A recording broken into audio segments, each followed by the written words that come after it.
Leadership, leadership, leadership. Today, we're talking about leadership. Hi, my name is Jonathan Medina. I'm America's #1 youth motivator. I'm your teacher, I'm your coach, I'm your friend, and I'm your teammate. And today, we're talking about student leadership. Today, our guest is Ellie Murphy. Just to let you know a little bit about this amazing leader, she has interned with NASA. She is the newly elected national president of PBL. She's interned on Capitol Hill twice. And the most amazing thing about her is that she is deadly afraid of being in the elevator. Let me welcome to the room, Ellie.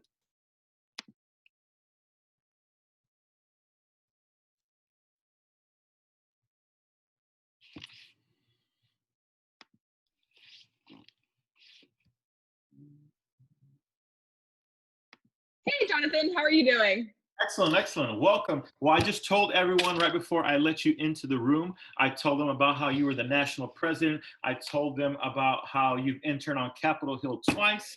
And I also told them about how you are deadly afraid of being in the elevator. So now that they've known all these amazing things about you, could you tell us how you got started in student leaderships and organizations?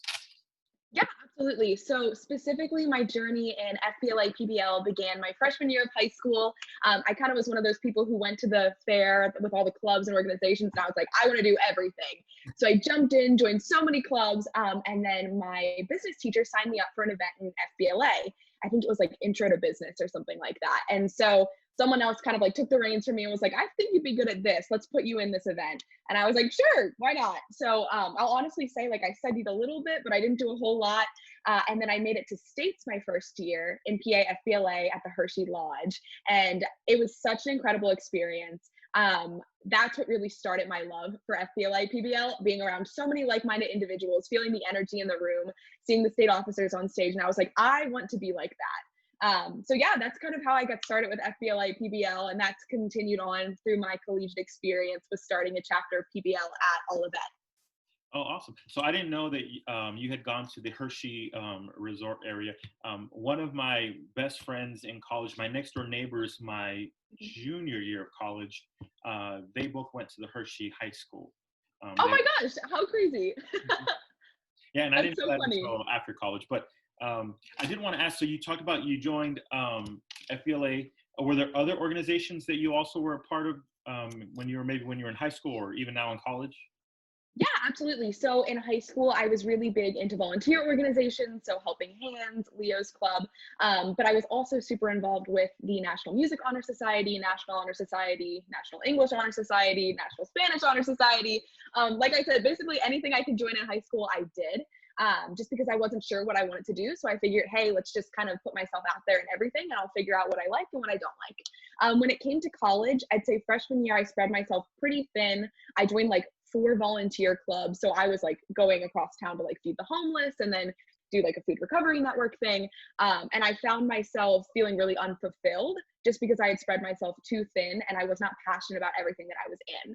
So I decided once I got back from DC my junior year, all right, I'm really going to focus it on PBL. I'm really passionate about this. I want to grow our local chapter and our state chapter. Great, and I think that's some of the experience that a lot of people get, especially when they go off to college, where they've kind of gotten to know themselves a little bit more than when they were in high school. They start wanting to be more involved in things that they're personally passionate about. So that's really awesome that you kind of were able to figure that out and put yourself on that journey. And then now you've had that tremendous success. But thinking back to those first meetings, you said you joined a lot of clubs. What was it like to be someone who joined a lot of clubs? Maybe you were a little more eager than the other students, or you tell me, what did it feel like? Yeah, in one word, terrifying. I mean, I put myself out there, yes, and that's probably the hardest step. But once I got there, I was like, oh wait, like I don't know what I'm doing. I don't have any experience with this, especially in high school. It was definitely daunting in college as well, going into a classroom and being, like the tiny blonde girl in the room, and everyone just kind of looks at you, and you're like, oh wow, like I'm feeling a little bit of imposter syndrome here. So I would say in those first early meetings, it was definitely scary with like this mixture of excitement and nervousness that I just didn't know how to channel at the time. Yeah, so that was kind of my experience is I spent like a whole year looking at every flyer on the wall, being afraid to go into the meeting. And then all of a sudden it hit like middle of middle school. I was like, I want to be a part of every club. And I joined every athletic team, every club. I was on the chess club. I was on everything from, National Honor Society, those little, or I guess middle school would be National Junior Honor Society. I joined them all, but I had not had any experience where I was any kind of like popular kid or a part of all these clubs. But almost just because I was tall, uh, so many people like thought I was a natural leader or something. So they started right away trying to get me to do something. I was like, no, no, I don't know how to do anything. Except for football. I was definitely not very good. They definitely did not give me a lot of roles. I was a B teamer for sure. But can you tell me what is a tip that you would give to someone who was just getting started in student leadership? Yeah, so kind of like I said before, I'd say starting is the hardest part.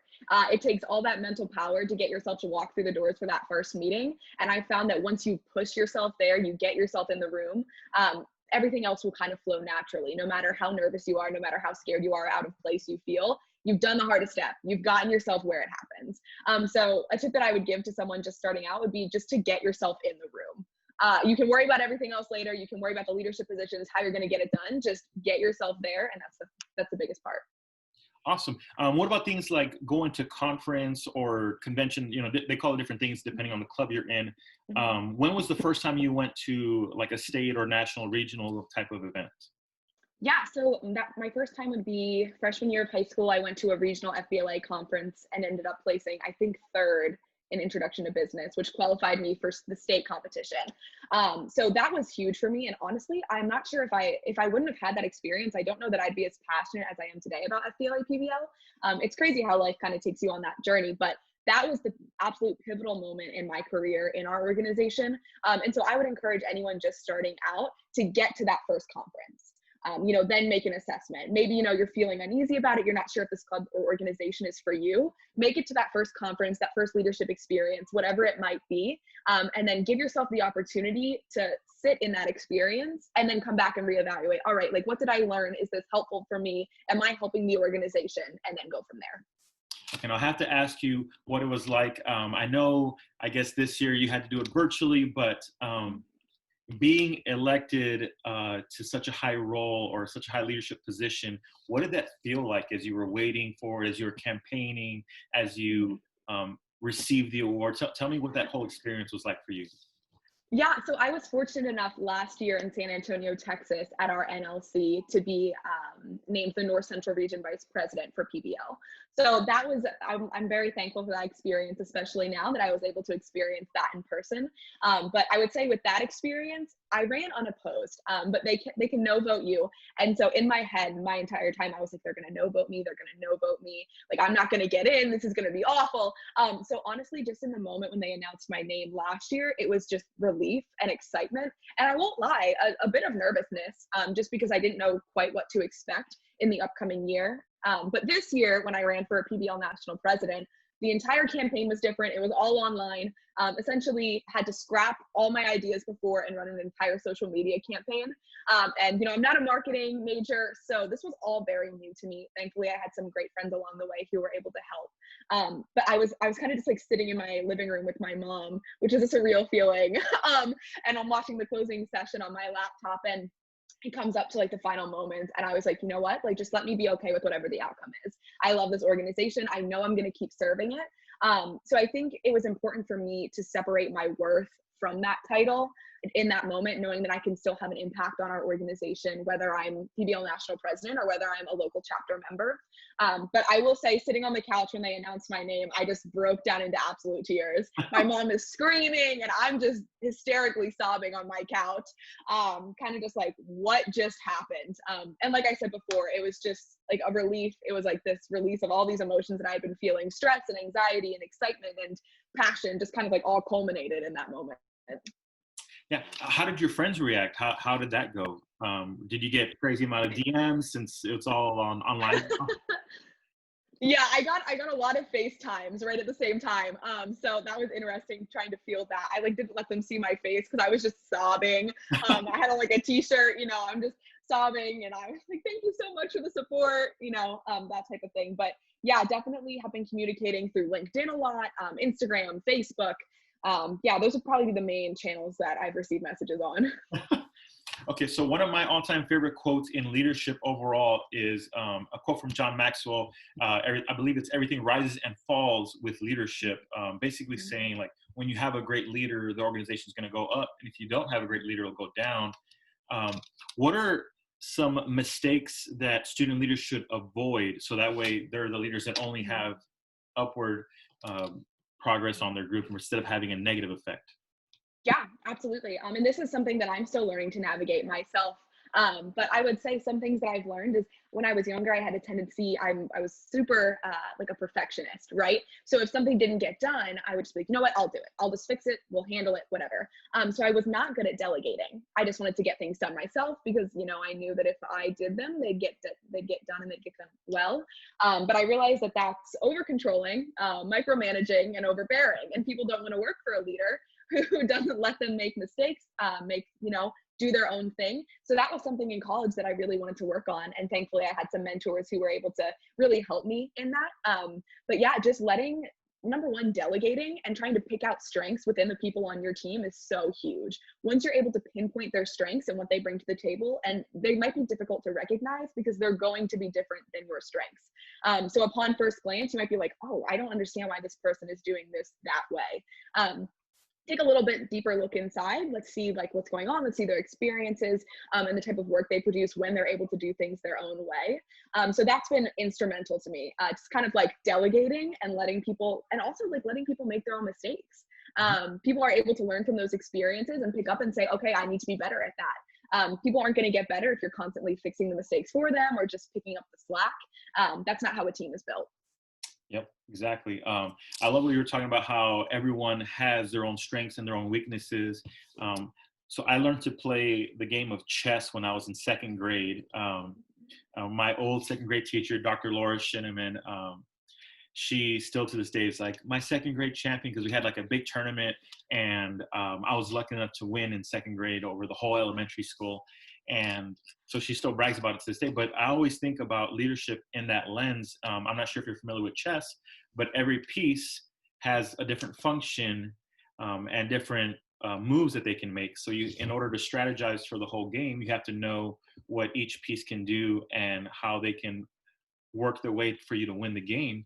And so I think that's the same thing in leadership over and over and over is the best way to have an effective strategy is to do every person to use their strengths and to try to, avoid weaknesses and such. But one of my all-time favorite quotes is, if you want to go somewhere fast, you go alone. And if you want to go somewhere far, you go with the group or with a team or with other people. And so that's so cool that you've mastered some of those. Now, you mentioned for a second, you talked about how you had mentors and coaches. And so we know over this interview that you went from being someone who was just excited to join clubs and then not being a very good leader or effective member to now being at such a high platform. Tell me how coaches and mentors have helped you on that progress to where you are today. Yeah, absolutely. So I'd say in high school, I was lucky enough that mentors kind of fell into my path. I wouldn't say that I sought out mentorship opportunities in high school, which is something that I deeply regret because in college, that was something that I prioritized. And I'm honestly currently being mentored right now by a professional division member. And it's been such an incredible opportunity to learn job skills, to learn professional skills, to also just develop as a person and decide who I want to be in the world and what I want to carry with me. So I would say, yeah, mentors have been so instrumental in all of my successes. I can't attribute anything to just myself. I've had so many people pour into me along the way, both personally and professionally. So yeah, I would definitely encourage any high school students out there to seek out a mentor. It could be someone, within your school. It could be someone that runs a business in your town. And it takes a lot to kind of put yourself out of your comfort zone and be like, hey, would you maybe want to get coffee sometime? Or I think it can develop like that. I think it's easier once you kind of have that working relationship to bring up like, hey, would you, be interested in being a mentor for me? Like, I love your insight, love all that, and I'd like to learn from you. But yeah, and same with college students. That's something that I work to get up and running. We're working in Illinois with the professional division, partnering with PBL members, and it's been incredibly successful so far. We've had great feedback, and likewise, the mentors are able to learn from the mentees as well, right? So there might be industry like secrets that they don't know about, maybe some tech things that are going on that they're able to give. And it's really just a great way to just share wisdom and knowledge. Excellent. Now, tell me, since we are talking a little bit about mentors that could potentially help you in your future, so what are some things that you want to do in your future? What does it look like after college for you? Yeah, absolutely. So this summer I'm interning with NASA, and it's been such an amazing experience. But after graduation, I'm thinking of either going to law school, doing a master's in poli-sci or international relations, or perhaps pursuing a fellowship, Peace Corps, Teach for America, something like that. So I'm kind of just spreading myself out amongst a few opportunities and seeing what options come my way right now. Awesome. I just had a meeting yesterday with kind of one of the board members for Teach for America in my local area. Oh Um, my goodness, incredible. and she's helping me with editing my student leadership book. So Oh, perfect. she's heard me speak quite a few times, so she wanted to be a part of my project. So I'm super glad. She's been kind of a mentor to me as well. So Mhm, just kind of a perfect relationship there. mhm. Now, tell me what your favorite moment is. Being that I'm from Texas, I know that it's probably when you were in San Antonio last year. But tell me, aside from crying in tears on your couch with your mom, what is another moment that has been one of your all-time favorite moments in student leadership? Yeah, for sure. So I have so many favorite moments, but the one that comes to mind would be, and this seems kind of, it's not too grandiose, it's not too big, but it was something that was really meaningful to me. Last fall, we had our Career Connections Conference for PBL in New York City at the end of October. And so we were able to go to the USA Today office in New York City, and I don't even know how many floors up in this massive building. And I did get in the elevator for that. I was terrified, but it was worth it. So made our way to the top of this building. It's a gorgeous day, gorgeous fall day in New York. And I was kind of taking the role. I was the tour leader. So I kind of stepped back and let the students interact with the employees at USA Today and then our tour guide. And just kind of standing back, I was like, okay, I should probably take a few pictures. So we go into their recording room and it overlooks just all of New York. It's just out, it's just all these windows and recording equipment, and everyone's kind of just like congregating around the windows and looking out, and I'm just standing to the back. And I just, in that moment, I can't really tell you what happened, but I just kind of stepped back and I was like, wow, this is incredible. I'm watching people interact with industry leaders. We're in New York City. It could not have been a more perfect moment. And just to be able to sit back and watch our members enjoy their experience and get these valuable professional experiences, it was just incredible. Yeah, I think we talked. You mentioned earlier being in the room as far as Mhm. joining the club, but you got to physically be in the room where it's broadcasted all across the world. So that's Yeah. super cool experience that you got to have right there. I would definitely have to say that's got to be. It's hard to beat a moment like that. For sure. Now, how do people find you besides when you're on, getting ready for USA Today? How do people find you online? What can you tell us? What your email address? Do you do TikTok? Are you on Instagram? I know you're on Instagram because we've messaged there, but tell everybody in the audience where they can find you. Yeah, absolutely. So you can find me on Instagram at Ellie L Murphy. You can find me on Facebook at Gabrielle Murphy, and also my email is gabriellemurphyfbla@gmail.com. Excellent. And tell us what is your favorite quote? Yeah, so this one is kind of abstract. I've gotten made fun of a little bit for it, but it's been my favorite quote probably since around freshman year of college. And it's by Dr. Seuss, and it's from the Lorax, and it says, "Unless someone like you cares a whole awful lot, nothing is going to get better. It's not." And although it doesn't directly mention leadership, this is something that's been really valuable to me in my professional life, in my personal life, relationships that I've had between, friends, family, business, professional relationships, anything of the sort. Unless someone like you cares and tries to make a difference, nothing's going to get better. So in my opinion, it's better to try, put yourself out there, fail forward, and then move on, rather than just hold off and be timid and like maybe I shouldn't. It's not my place. It is your place to make a difference. It's always going to be your place. And so that's something that was really inspirational to me. Nice. Well, that's not so bad. I often quote things from like my all-time favorite book is The Giving Tree. So I'll sometimes share stories from there, or um, I'll do a normal song. I can't get Hamilton out of my head right now. So I think tomorrow I'm going to write a blog about how student leadership can apply to the movie Hamilton. I've been kind of Mhm. working it through my head as I've been just hanging around the house or working out. But I used to, so when I was introducing you, I talked about the elevator thing. Mhm. For a long, long time, before I started talking about the McDonald's record that I have, I used to always mention that I would, my like secret fun fact is that I could sing all of the Little Mermaid songs. From Disney.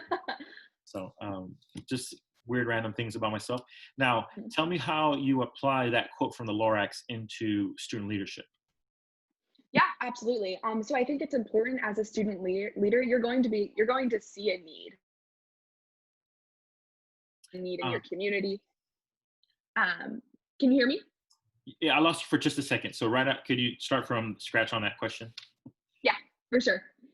Um, yeah, so the way that I apply this would be as a student leader, you're going to see a need. You're going to see a need in your school. You're going to see a need in your community. And so it's your job as a student leader to fill that need, or at least find someone who can kind of fix that situation.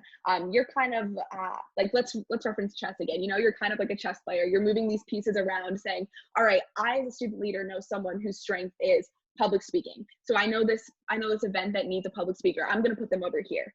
That's just one example. So unless someone like you cares, and I'm assuming you do, since you're in a position of leadership, without your help, without you seeing that need and filling that need, nothing's going to get better.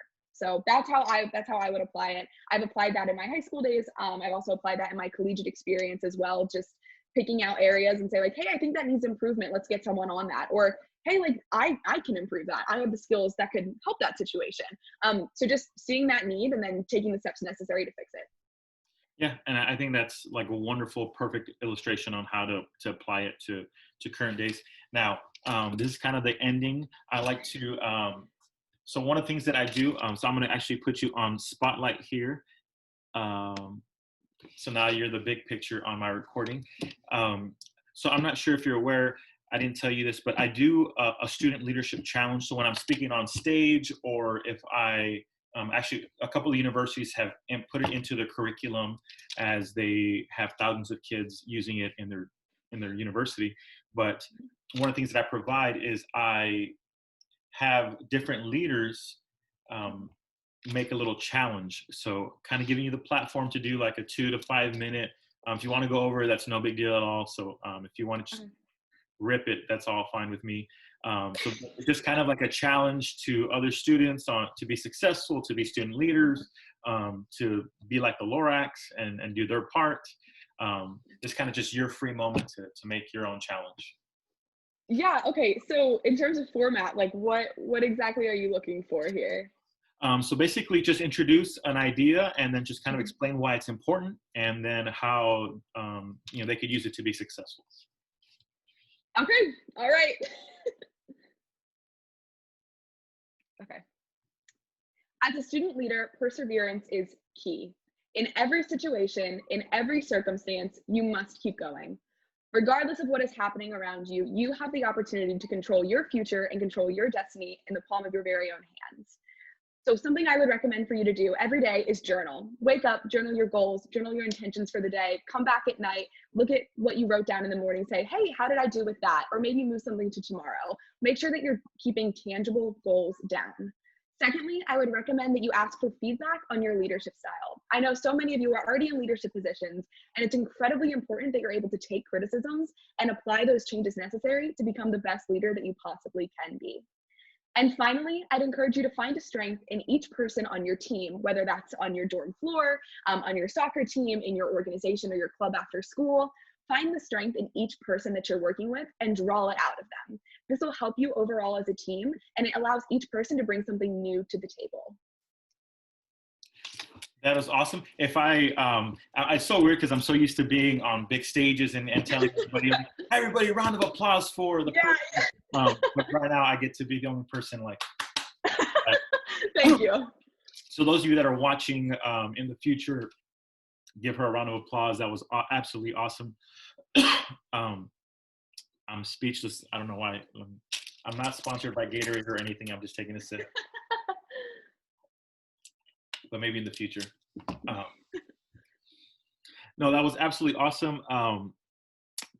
Is there any questions that you have for me? Yeah. So how I noticed that you'd went to Georgetown. We had talked about that. So how did you go kind of like from Georgetown to figuring out that, you wanted to travel the country and motivate people for a living? So I was almost reluctant to do it. So kind of some of my stuff is I went to Georgetown. I was involved in a Christian leadership organization, Mhm, and so I guess I kind of had like some mhm, natural gifting on speaking. So at the different state camps that we would host along the East Coast, I was often asked to be one of the college speakers. mhm, Um, of course, unpaid because I was a college athlete. They mhm, don't allow you to get paid anything, or mhm, I'm sure I would have gotten in trouble. But I interned for the summer for this organization. So I went to like all these mhm, camps and mhm, spoke at all the camps and was leading these students through their week of camp. And I grew this passion for helping other people in nonprofit work.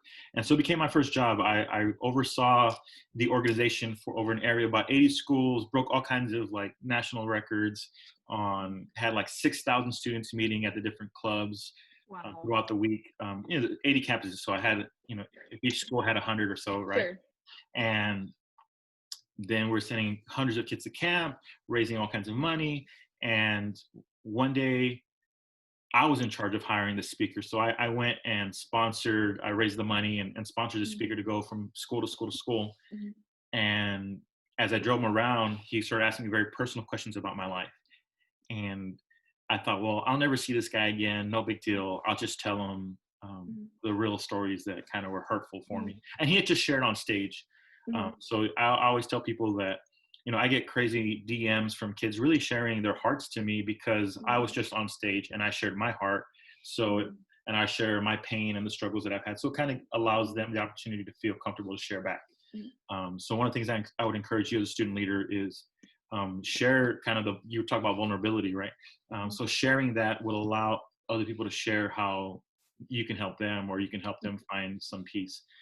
mhm, And so then he just was like, that's crazy that um, for me, my parents went to prison. I moved from mhm, place to mhm, place. Um, the government would actually consider me homeless. mhm, And I was a migrant worker, which meant I worked in like the sun and the fields, picking agriculture and things like that. And he thought, that's crazy that you went to Georgetown. And I walked onto the football team, made the football team, became a leader. And he just thought all of that was crazy. And he's like, you need to go speak. And he felt that there's not a lot of Hispanic men out there doing it. So he's like, mhm, can you come with me? He was going to San Antonio. And he's like, everyone there is Hispanic. And he was a black man. So he's like, you got to come with me. I went with him for a week. And then it just kind of like sparked in my mind. mhm, And I just knew that it was something that I could do. mhm, Took the jump, went into it full time, and 5 years later have spoken at national conferences and mhm, been all over the country and been sponsored by different companies. And it's just been kind of a crazy journey. But mhm, it all started with kind of me just being reluctant to share my story. And then, but I would say a big part of it was that first time in San Antonio after I shared my story. There was a little boy that came up to me afterwards, and I talked about my mom going to prison because of drugs. mhm, And he tells me the story of how his mom had just died 2 weeks before from a drug overdose, and how hearing the story and how my brother right behind me was able to have success because of the leadership that I had in my family. He decided like, oh, I can be a leader. I can change my family. He could be the person, just like you quoted in the Lorax, like if I do my part, then I mhm, can save my little part. And so I was like, okay, if I could go share that message across the country and help other kids who are just like me, mhm. that's how I got started. Yeah, that's incredible. Can I ask what organization it is? It was the Fellowship of Christian Athletes was my original where I worked, Mm, um, and then I've spoken to a lot of other leadership clubs mhm, now, but mhm, that was the one where I did my first tour as a college student, mhm. speaking at all